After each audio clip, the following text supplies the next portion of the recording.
Think about the power of a truly perfect opening line. There are very few novels in the history of literature whose very first sentence is so brilliant, so iconic, that it completely dictates the DNA of the book. I can only think of few that reach this legendary status. Think of the brooding tragedy of Leo Tolstoy's Anna Karenina. All happy families resemble one another. Each unhappy family is unhappy in its own way. Or the immediate, sweeping adventure of Herman Melville's Moby Dick. Its deceivingly simple first line, "Call me Ishmael." Or the haunting gothic mystery of Daphne du Maurier's Rebecca. "Last night, I dreamt I went to Mandalay again." But Jane Austen saved the best for last, because the opening sentence of Pride and Prejudice doesn't just set a mood, it sets a trap. It is a truth universally acknowledged that a single man in possession of good fortune must be in want of a wife. Many people know Pride and Prejudice as a classic romance story, and they would be absolutely right.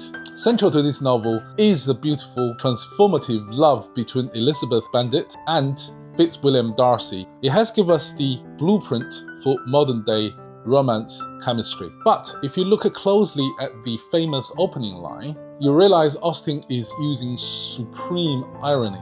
In her world, a single man in possession of a fortune isn't necessarily looking for a wife. He's doing just fine. It's the women who are desperate in want of a wealthy husband. Because of this, Pride and Prejudice is more than just a romance. It is a sharp social commentary, and more importantly, it is a story of survival. Hello everyone, welcome to Harry's Book Cafe. Today, let's strip away the Hollywood gloss and look at the real, cynical and brilliant mechanism under the hood of Pride and Prejudice. To understand why this is a survival story, you have to realize that Austen uses marriage the way sociologists use a case study. This book is actually structured around 4 different weddings, and each one acts as a distinct commentary on the terrifying narrow choices available to Regency women. Let's break down the spectrum of survival. First, we have Charlotte Lucas and Mr. Collins. This is the marriage of a pure business transaction. Charlotte is 27, lacks fortune, and faces real horror of becoming financial burden to her family. When she marries the pompous, idiotic Mr. Collins, she wasn't looking for love. She was looking for a roof over her head. Austen shows us human nature without a filter here. Even Sir William Lucas started calculating exactly how long it will take for Mr. Bennet to die so that Collins can inherit the estate. It's cold, it's transactional, it's all about survival. Then on the absolute opposite end, we have Lydia and Wickham. Lydia thinks she lived a romance, but to the rest of the characters, this wedding is an emergency containment protocol for a social nuclear meltdown. In the Regency era, an unmarried elopement meant absolute ruin, not just for Lydia, but for her entire family. It would have made Elizabeth and Jane completely unmarriageable, dragging them into eventual poverty. This wedding isn't a celebration, it's a hostage negotiation funded by Darcy's money to keep the family from falling into social cliff. Now, many people group Jane and Mr. Bingley into the happy ending, but Austen uses their wedding as a subtle warning. Jane and Bingley have genuine love, and they have wealth, but they lacked backbone. They are both so sweet and so passive that they are easily manipulated by everyone around them. Austen is showing us that pure goodness isn't enough to survive the vultures of Regency social structure. You need resilience. And that brings us to the final wedding between Elizabeth and Darcy. This is the ultimate ideal because it demands intellectual equality, mutual respect, and financial security. Having witnessed the deeply unhappy marriage of her own parents, Elizabeth refuses to marry for convenience.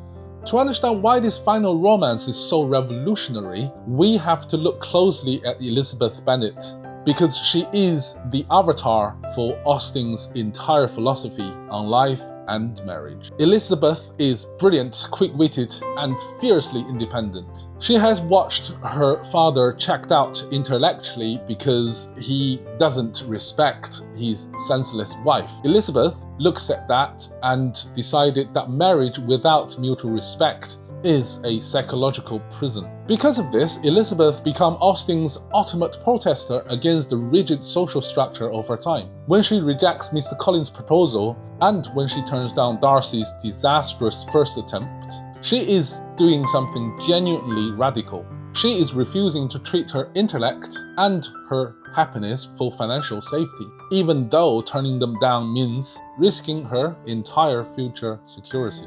But Elizabeth isn't perfect. Her fatal flaw is her prejudice. She is so proud of her own ability to read people that she lets her ego blind her. Because Darcy wounded her pride at the first dance, she misjudges his character entirely while getting completely conned by the morally bankrupt charm of Wickham. Elizabeth's journey isn't just about finding a husband. It's a painful internal reality check where she has to learn to dismantle her own biases. And this is exactly where the romance with Darcy becomes so beautiful. It isn't just a story of attraction, it's a story of profound mutual transformation. When Darcy first proposed to her, it was a total disaster. He essentially tells her he loves her against his better judgment because her family is socially inferior. Elizabeth's rejection is a lightning bulb to his system. He demands that he treat her as equal, and instead of throwing a tantrum, Darcy actually listens. He goes away, checks his immense pride, and quickly works to become a better man. When Elizabeth visited his estate at Pemberley, she sees the truth of who he is. Not just a wealthy aristocrat, but a generous master, a devoted brother, and a man capable of incredible growth.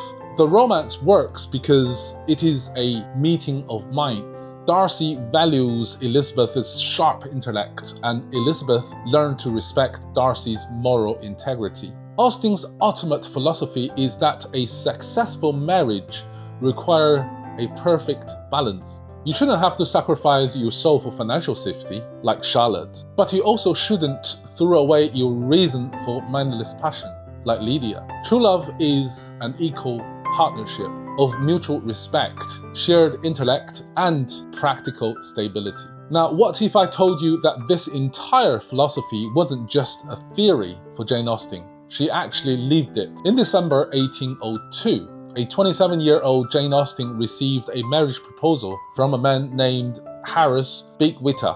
He was the heir to a massive wealthy estate.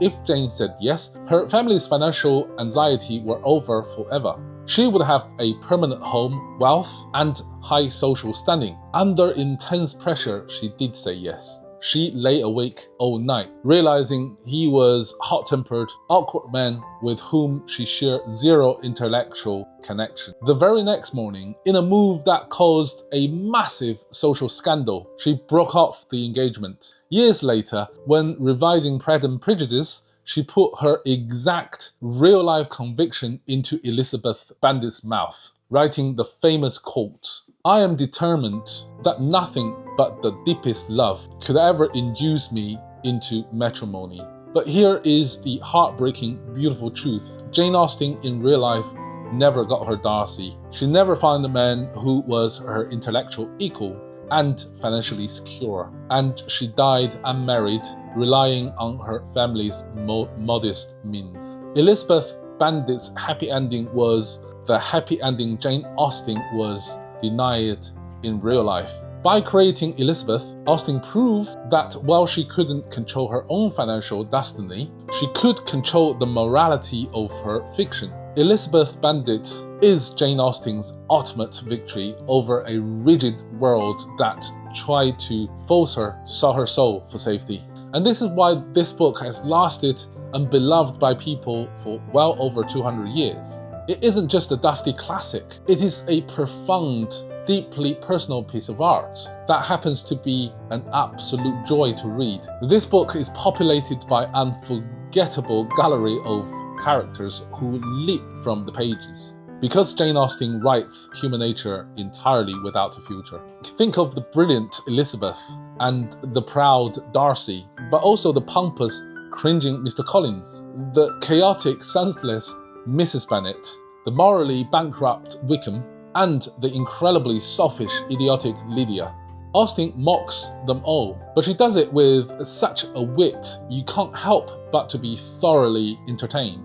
There is something incredibly magical about her prose. Her sentences so balanced, her irony so sharp, and her pacing so effortless, that her books become addictive. You don't just read this book once, it's the type of prose that makes you constantly come back for more. Every time you reread it, you discover a new joke, a subtler twist of phrase, a deeper truth about human behavior.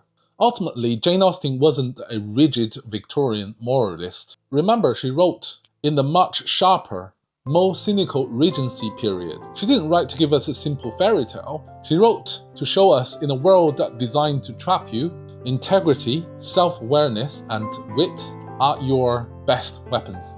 If you haven't read Pride and Prejudice recently, please read it again with the romance filter turned off. It is a masterpiece of survival. What do you think? Did Charlotte Lucas make the right choice? Let me know in the comment section down below. And that's it, guys, for this video. It's quite profound and I hope you like it. If you do, please share it with a friend, give it a thumb up and subscribe to the channel. Until next time, guys, cheerio.